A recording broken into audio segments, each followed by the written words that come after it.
जरा सोचो, कुछ एडवांस एलियंस हमारी पृथ्वी को डिस्ट्रॉय करना चाहते हो क्योंकि पृथ्वी उनके स्पेसशिप के रास्ते में आ रही थी। इस मजेदार कहानी की शुरुआत आर्थर नाम के एक आदमी को दिखाते हुए होती है। आर्थर बड़े आराम से अपने घर के अंदर कॉफी पी रहा था। तभी उसे पता चलता है कि कुछ कंस्ट्रक्शन वर्कर्स उसके घर को तोड़ना चाहते हैं क्योंकि उन्हें यहाँ से एक हाईवे बनाना है। आर्थर तो ये कभी नहीं चाहेगा कि उसका इतना प्यारा घर टूट जाए, इसीलिए वो तो कंस्ट्रक्शन वर्कर के क्रेन के सामने ही सो जाता है जिससे कि वो घर को डिस्ट्रॉय ना कर पाए। वर्कर्स कह रहे थे कि हमारे पास परमिशन है तुम्हारे घर को तोड़ने के लिए। तभी उस जगह पर फोर्ड नाम का एक आदमी आ गया था जो आर्थर से कुछ बात करने लगता है। वो आर्थर को कह रहा था कि तुम यहाँ से उठकर मेरे साथ चलो, लेकिन आर्थर को पता था कि अगर वो यहाँ से उठा तब ये सारे वर्कर्स उसके घर को तोड़ देंगे। लेकिन यहाँ फोर्ड ने उन सभी वर्कर्स को बिजी रखने के लिए कुछ खाने पीने के लिए दे दिया, जिससे कि वो लोग कुछ देर के लिए इन्हीं सारी चीजों में उलझे रहेंगे। फोर्ड आर्थर को लेकर पास ही वाले पब में चला जाता है। आर्थर को तो कुछ भी नहीं समझ रहा था क्योंकि उसका घर तो टूटने वाला है, लेकिन यहाँ फोर्ड ने उसे बताया कि सिर्फ तुम्हारा घर नहीं, अब पूरी की पूरी पृथ्वी ही खतरे में है। दरअसल फोर्ड कोई इंसान नहीं बल्कि एक एलियन है जो ब्रह्मांड के किसी कोने से आया है। वो नहीं चाहता कि इंसानी प्रजाति खत्म हो। फोर्ड ने बताया कि वोगन्स नाम के कुछ खतरनाक एलियंस अंतरिक्ष में एक बड़ा सा हाईवे बनाना चाहते हैं और अब हमारी पृथ्वी उस हाईवे के एकदम बीचों बीच आ रही है। इसीलिए वोगन्स ने डिसाइड किया कि वो पृथ्वी को पूरा डिस्ट्रॉय कर देंगे। आर्थर भी ये सारी बातें सुनकर बहुत ही ज्यादा कंफ्यूज हो गया था। अब तो उसके घर टूटने की बात तो उसके दिमाग से निकल ही जाती है। फोर्ड ने बताया कि पृथ्वी पर अगर तुम्हारी पहचान का और कोई भी रहता है तब तुम उसे सेफ जगह पर लेके चले जाओ। आर्थर की तो सिर्फ एक ही फ्रेंड थी जिसका नाम ट्रिलियन होता है। आर्थर ट्रिलियम से बहुत ही ज्यादा प्यार किया करता था, लेकिन कुछ ही दिन पहले जेफर्ड नाम का एक आदमी ट्रिलियम के पास आया और बताने लगा कि मैं अंतरिक्ष की गहराइयों से आया हूँ, अगर तुम चाहो तो मैं तुम्हें तारों की सैर करा सकता हूँ। ट्रिलियम को स्पेस रिसर्च एक्सप्लोरेशन में बहुत ही ज्यादा इंटरेस्ट था, इसीलिए ट्रिलियम आर्थर को वहीं छोड़कर जेफर्ड के साथ निकल पड़ती है अंतरिक्ष की तरफ। तब से आर्थर एकदम अकेला था। अब यहाँ फोर्ड ने आर्थर को बताया कि हमें जल्द से जल्द तुम्हारे घर के पास जाना पड़ेगा, नहीं तो बहुत ही ज्यादा देर हो जाएगी। जब तक वो दोनों आर्थर के घर के पास पहुंचते, कंस्ट्रक्शन वर्कर्स ने उसके घर की धज्जियां उड़ा दी थी, यानी कि यहाँ पर हाईवे बन के रहेगा। पर असली खतरा तो अभी आना बाकी था। अगले ही मोमेंट में आसमान में एक बहुत ही बड़ी स्पेसशिप पृथ्वी के अंदर घुसने लग जाती है। ये उन्हीं वोगन्स एलियंस प्रजाति की स्पेसशिप थी जो शायद पृथ्वी को डिस्ट्रॉय करने आई है। देखते ही देखते एलियंस की स्पेसशिप अपने इन्फ्लुएंस की वजह से पृथ्वी की सारी चीजों को धीरे धीरे डिस्ट्रॉय करने लगे थे। फोर्ड अपने आप और आर्थर को बचाने के लिए डायरेक्टली उन एलियंस की स्पेसशिप में टेलीपोर्ट हो गया था। उसे लग रहा था कि यहाँ पर वो दोनों सेफ रहेंगे क्योंकि कुछ ही देर में पृथ्वी तो डिस्ट्रॉय होने वाली है। फोर्ड ने आर्थर के कान में एक छोटा सा डिवाइस डाल दिया था जिससे कि वो अलग अलग लैंग्वेजेस को भी समझ सकता था, लेकिन शायद उन दोनों का लक बहुत ही ज्यादा बेकार था। स्पेसशिप के थोड़ा और अंदर जाने के बाद वोगन्स को उन दोनों की लोकेशन के बारे में पता चल गया था, इसीलिए वोगन्स उन दोनों को पकड़ लेते हैं और स्पेसशिप से बाहर फेंक देते हैं। पर अब अंतरिक्ष के अंदर हार्ट ऑफ गोल्ड नाम की एक स्टारशिप ने उन दोनों को अपने अंदर ले लिया था। दरअसल ये स्टारशिप और किसी की नहीं बल्कि जेफर्ड की होती है।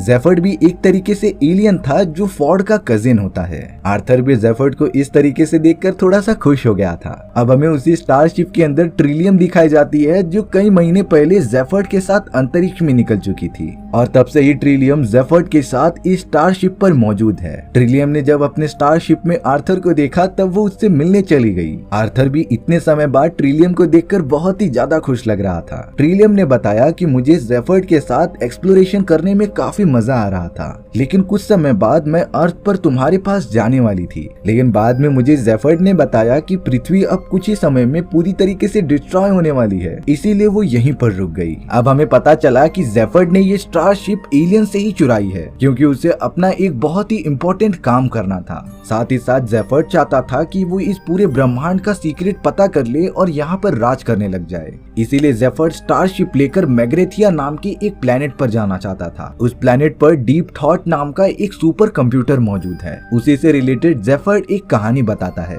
दरअसल कई हजार साल पहले कुछ एलियन सिविलाइजेशन उसी डीप थॉट कंप्यूटर के पास आकर कुछ क्वेश्चन पूछने लगे थे। डीप थॉट कंप्यूटर के पास सारे सवालों का जवाब होता था। जब उन एलियंस ने डीप थॉट से पूछा कि आखिर इस ब्रह्मांड को किसने क्रिएट किया है और आगे चल के इस ब्रह्मांड का क्या हश्र होने वाला है, ये उन्हें पता करना है। सबसे पहले जीवन की शुरुआत कहाँ से हुई, ये सारे सवाल पूछने के बाद डीप थॉट सच में काफी ज्यादा सोच में चले गया था। लेकिन अब डीप थॉट ने बताया कि इस सवाल का जवाब देने के लिए तुम्हें पूरे 1000 साल वेट करना पड़ेगा। 1000 साल के बाद ही मैं इस सवाल का अच्छे से जवाब दे पाऊंगा। देखने पर तो ये पता ही चल रहा था कि ये सवाल डीप थॉट के लिए भी कितना ज्यादा मुश्किल है, पर फिर भी एलियन सिविलाइजेशन उतने समय तक वेट करने के लिए राजी हो जाती है। अब यहाँ पूरे 1000 साल बीत चुके थे। वो एलियन सिविलाइजेशन फिर से डीप थॉट कंप्यूटर के पास आती है अपने सवाल का जवाब पता करने के लिए। पर अफसोस की बात ये थी कि डीप थॉट के पास अभी भी कोई अच्छा जवाब होता ही नहीं। लेकिन डीप थॉट ने उन सभी एलियंस को कह दिया था कि तुमने जो सवाल पूछा है उसका कोई प्रॉपर एक्सप्लेनेशन ही नहीं है, इसीलिए तुम्हें सबसे पहले एकदम पुख्ता सवाल लेकर आने पड़ेंगे जिससे कि मैं तुम्हें जवाब दे पाऊंगा। क्योंकि ब्रह्मांड के रहस्यों के रिलेटेड सवाल को इतनी आसानी से जवाब दे देना किसी के भी बस की बात नहीं थी। लेकिन यहाँ पर तो एलियन सिविलाइजेशन के बाकी सारे लोग डीप थॉट पर शक करने लगे थे। उन्हें लग रहा था कि डीप थॉट को कुछ भी नहीं आता। लेकिन उन एलियंस के राजा ने सबसे पहले डिसाइड किया कि वो अपने ब्रह्मांड के सवालों को अच्छे से बना कर लाएंगे, और तब से ये ब्रह्मांड के ये सारे राज किसी ने भी नहीं जाना। जेफर्ड उन सवालों का पता लगा कि इस पूरे ब्रह्मांड पर राज करना चाहता था, इसीलिए ही उसने ये स्टारशिप एलियन से चुरा ली थी, क्योंकि यही स्पेसशिप थी जो मेगारिथिया प्लेनेट पर जा सकती है। अब हमें यहाँ पता चला कि जेफर्ड के 2 चेहरे हैं। एक चेहरा तो शांत रहता है, लेकिन दूसरा चेहरा एकदम आउट ऑफ कंट्रोल हो जाता है। जब वो सारे लोग स्टारशिप की मदद से मेगारिथिया प्लेनेट पर जाने के लिए निकल गए थे, तब जेफर्ड का वो दूसरा चेहरा सामने आकर कुछ भी बटन्स दबाने लग जाता है, जिसकी वजह से स्टारशिप मेगारिथिया प्लेनेट पर जाने के बजाय एक दूसरे ही प्लेनेट पर आकर लैंड हो गई थी। ये प्लेनेट कैबुला नाम के एक एम्परर का था, जिससे कि जेफर्ड ने कुछ समय पहले बहुत ही बड़ा झगड़ा मोल लिया था। कैबुला ने तो अपने लोगों को बोलकर जेफर्ड, आर्थर और सभी को बंदी बना लिया था। जेफर्ड कैबुला से कहता है कि हमें कैसे भी करके मेगारिथिया प्लेनेट तक पहुंचना है, इसीलिए तुम हमें छोड़ दो। लेकिन यहाँ कैबुला के पास एक डील थी। वो जेफर्ड से कह रहा था कि मैं तुम्हें मेगारिथिया प्लेनेट जाने का रास्ता भी बता दूंगा, लेकिन तुम्हें वहां जाकर पॉइंट ऑफ गन को मेरे लिए लेकर आना पड़ेगा। दरअसल पॉइंट ऑफ गन एक ऐसी एडवांस डिवाइस थी जिससे कि किसी के भी मन को कंट्रोल किया जा सकता था, और अगर जेफर्ड ने ऐसा नहीं किया तब कैबुला के लोग उसे यहीं पर हमेशा के लिए बंदी बनाकर रखेंगे। जेफर्ड कैबुला के साथ ये डील फाइनल कर लेता है, लेकिन यहाँ कैबुला ने तो जेफर्ड के एक सर को काट कर अपने पास रख लिया था, जिससे कि जेफर्ड अपना काम खत्म करके वहाँ से भाग न सके। अब ट्रिलियम, आर्थर और सभी लोग अपने स्टारशिप की तरफ बढ़ते रहते हैं। तभी अचानक वहाँ पर वोगन्स की बहुत ही बड़ी सेना आ गई थी, जो जेफर्ड को लगातार ढूंढ रही होती है, क्योंकि उसने स्टारशिप जो चुराई थी। उन वोगन्स ने तो लगातार जेफर्ड के ऊपर हमला भी करना स्टार्ट कर दिया होता है। लेकिन वहाँ से भागते समय वोगन्स की टीम ने ट्रिलियम को अपने पास पकड़ लिया था, जो उसे अपने स्पेसशिप पे लेके जाकर बंदी बना लेते हैं। वहाँ पर लगातार ट्रिलियम से पूछताछ किया जा रहा था कि वो किसके साथ है और उनका प्लान क्या है। ट्रिलियम ने जब वहाँ पर मौजूद डॉक्यूमेंट्स देखे, तब उसे पता चला कि प्रेसिडेंट ने ही इन एलियंस को पृथ्वी डिस्ट्रॉय करने का आदेश दिया था, यानी कि एक तरीके से इंसान ही पृथ्वी को डिस्ट्रॉय करने का कारण बनने वाले थे। ट्रिलियम भले ही बहुत सारे वोगन से घिरी हुई थी, लेकिन वो जेफर्ड के प्लान के बारे में कुछ भी नहीं बताती। वहीं दूसरी तरफ आर्थर, जेफर्ड, फोर्ड और उनका एक एआई रोबोट ट्रिलियम को छुड़ाने के लिए वोगन्स की स्पेसशिप के अंदर घुस गया था। हालांकि वो सब अपना चेहरा छुपाकर आगे बढ़ते जा रहे थे, लेकिन एक एलियन ने उन सभी को पहचान लिया होता है। लेकिन जब एलियन ने जेफर्ड को पास जाकर देखा, तब ये पता चलता है कि ये तो जेफर्ड है ही नहीं, क्योंकि कैबुला ने असली वाले जेफर्ड का चेहरा तो अपने पास ही रख लिया था, जिससे कि आर्थर, जेफर्ड और फोर्ड को परमिशन मिल जाती है ट्रिलियम के पास जाने के लिए। वो तीनों जल्द से जल्द ट्रिलियम को वहाँ से छुड़ाकर बाहर निकालने लग जाते हैं। ट्रिलियम जेफर्ड पर बहुत ही ज्यादा गुस्सा हो रही थी, क्योंकि एक तरीके से ये सारी चीजें उसके वजह से ही हुई हैं। ना ही वो स्टारशिप चुराता और ना ही ये एलियंस हमारा पीछा करते। पर अब जेफर्ड की स्पेसशिप में मौजूद वो एआई रोबोट उन सभी को जल्द से जल्द बाहर निकाल देता है। वाइस प्रेसिडेंट जो एलियंस के साथ मिली होती है, उसे स्टारशिप की मदद से पता चल गया था कि जेफर्ड अपने दोस्तों के साथ यहाँ पर आया है, इसीलिए वाइस प्रेसिडेंट ने एलियंस की बहुत ही बड़ी सेना को उनके पीछे लगा दिया था, जो स्टारशिप को उनसे छीनकर वापस लेकर आ जाएं। अब यहाँ पर वो एआई रोबोट स्टारशिप के अंदर सभी को लेकर मेगरेथिया प्लैनेट की तरफ निकल पड़ा था। कई घंटों के सफर के बाद वो सब मेगरेथिया प्लैनेट के ऑर्बिट में घुस जाते हैं, लेकिन तभी उस प्लैनेट का सिक्योरिटी सिस्टम एक्टिवेट होने की वजह से स्टारशिप के ऊपर लगातार हमले होने लगे थे।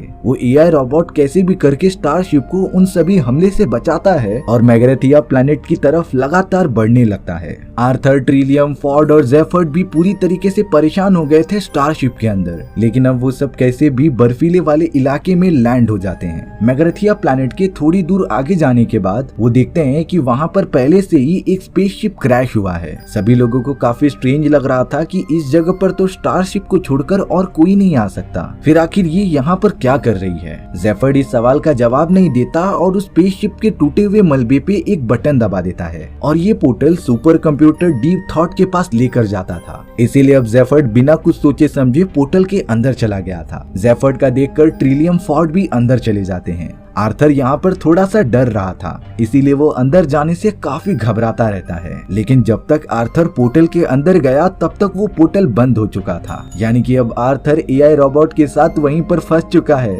और वहाँ से कैसे निकलना है इसके बारे में आर्थर को बिल्कुल भी नहीं पता था। वो दोनों तो वहीं पर बैठकर मेगरेथिया प्लैनेट के पूरे इन्वायरमेंट का मजा लेते रहते हैं। पर तभी आर्थर के सामने स्टुअर्ट नाम का एक आदमी आ गया था, जो आर्थर को बताता है कि मुझे तुम अपना दुश्मन मत समझो, मैं वो हूँ जो ब्रह्मांड के अलग अलग प्लैनेट को क्रिएट करने का काम करता है। एक तरीके से मैं एक आर्किटेक्ट हूँ। अब स्टुअर्ट आर्थर को कुछ दिखाने के लिए उसे एक दूसरा पोर्टल ओपन करके अपने साथ लेकर आ जाता है। आर्थर तो उस जगह पर एक बहुत ही एडवांस सिविलाइजेशन देख रहा था। स्टुअर्ट आर्थर को ब्रह्मांड की सैर कराने लेकर जाता है, जहाँ पर उसने कई सारे प्लैनेट्स का क्रिएट किया था और अभी भी ऐसे प्लैनेट्स अंडर कंस्ट्रक्शन थे, जहाँ पर हम बाद में इंसानी सभ्यता और अलग अलग टाइप के एलियंस को शिफ्ट कर देंगे। स्टुअर्ट के इस तरीके से बात करने पर आर्थर को थोड़ा सा सुकून मिल गया था, क्योंकि अगर उनकी पृथ्वी डिस्ट्रॉय भी हो जाएगी तब इंसानी सभ्यता इन सारे नए प्लैनेट्स पर अपना जीवन व्यतीत कर सकती है। आर्थर लगातार स्टुअर्ट के साथ वो सारे एडवांस सिविलाइजेशन के नजारे देखता ही जा रहा था। वहीं दूसरी तरफ हमें जेफर्ड, ट्रिलियम और फॉर्ड दिखाए जाते हैं, जो उस सुपर कंप्यूटर के पास पहुंच चुके थे। वहां पहुंचने पर जेफर्ड सुपर कंप्यूटर डीप थॉट से पूछने लगा था ब्रह्मांड के वो सारे रहस्य जिसका जवाब अब तक किसी को भी नहीं मिला। जेफर्ड तो लगातार डीप थॉट सुपर कंप्यूटर से पूछता रहता है कि आखिर ब्रह्मांड को किसने बताया, लेकिन डीप थॉट के पास अभी भी कोई जवाब नहीं था।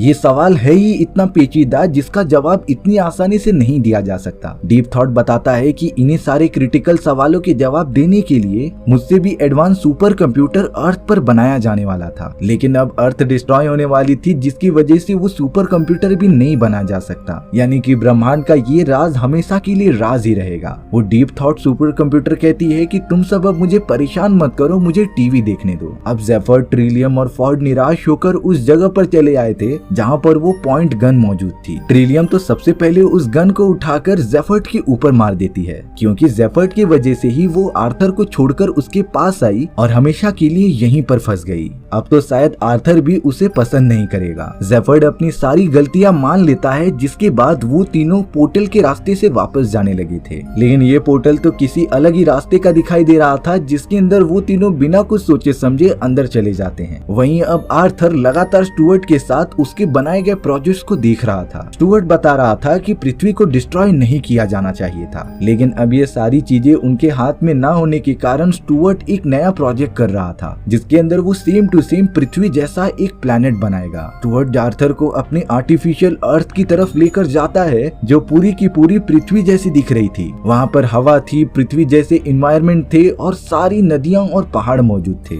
लेकिन ये सारी चीजें नेचुरल नहीं बल्कि आर्टिफिशियल होती हैं। स्टुअर्ट के बहुत सारे लोग नदियों में पानी भर रहे थे और पहाड़ों को पेंट कर रहे थे, जिससे कि ये आर्टिफिशियल प्लैनेट पूरा का पूरा पृथ्वी जैसा लगे। अब यहाँ स्टुअर्ट ने आर्थर को एक सच्चाई बताई कि तुम्हारी पृथ्वी को खत्म करने के पीछे एक छोटी एलियन सिविलाइजेशन का हाथ है, जिनका रूप चूहों जैसा होता है। भले से ही तुम सब इंसान चूहों को अपने एक्सपेरिमेंट के लिए यूज करते आए हो, लेकिन ये सरासर गलत है। वो सारे एडवांस चूहे तुम्हारा यूज कर रहे थे और अब सारी इंसानियत पृथ्वी पर से खत्म होने के बाद वो चूहे ही पृथ्वी पर राज करेंगे। आर्थर को ये सारी बातें बिल्कुल भी समझ में नहीं आई, इसीलिए स्टुअर्ट आर्थर को एक घर पर लेकर चला जाता है जहाँ जेफर, ट्रिलियम और फॉर्ड बैठकर मजे से खा रहे थे। टेबल के ऊपर उसी एलियन सिविलाइजेशन के 2 चूहे मौजूद होते हैं जो आर्थर को कमांड दे रहे थे कि तुम नीचे बैठ जाओ और चुपचाप खाना स्टार्ट कर दो। आर्थर शुरुआत में तो उन सभी की बात मान लेता है, पर अब वो दोनों एलियन चूहे कहने लगे थे कि तुम्हारे दिमाग को स्कैन करने के बाद हमें एक रिपोर्ट पता चली और ब्रह्मांड से रिलेटेड जो सवाल हम सुपर कंप्यूटर के लिए तैयार करना चाहते थे वो तुम्हारे समझदार दिमाग का यूज करके बनाया जा सकता है, इसीलिए अब हमें तुम्हारा दिमाग चाहिए। आर्थर तो एकदम से सोच में पड़ गया था कि ये एलियंस क्या कहना चाहते हैं। आर्थर उनकी कोई भी बात नहीं मानता, पर अब आर्थर जिस चेयर पर बैठा हुआ होता है उस पर बहुत सारे एलियन टेक्नोलॉजीज वाले गैजेट्स बाहर निकले और आर्थर के हाथ पैर बांधकर उसके सर पर एक कैप लगा दी। वो दोनों एलियन चूहे आर्थर की तरफ बढ़ रहे थे उसका सर काटने के लिए, जिससे कि वो आर्थर का इंटेलिजेंट दिमाग अपने पास रख सकें। लेकिन ऐसा होता तभी आर्थर उन सभी की कैद से आजाद होकर उन दोनों चूहों को गुस्से में आकर जान से मार देता है। लेकिन बाद में पता चला कि ये चूहे तो वही एलियन सिविलाइजेशन है जिन्होंने कई साल पहले डीप थिंक सुपर कंप्यूटर से सवाल पूछे थे और आज तक उन्हें अपने सवालों का जवाब तो मिला ही नहीं।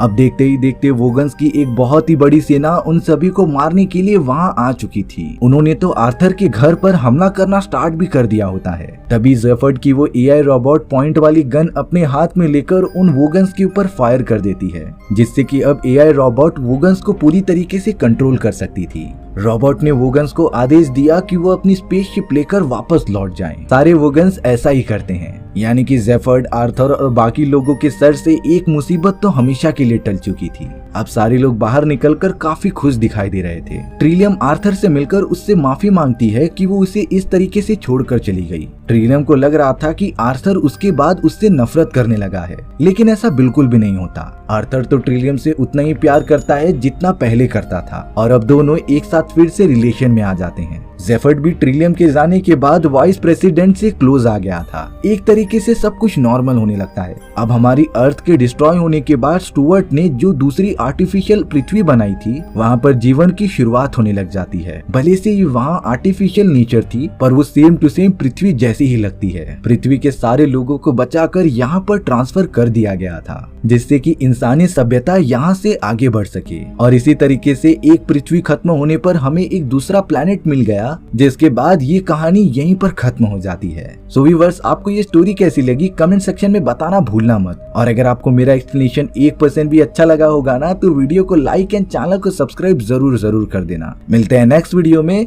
Bye bye.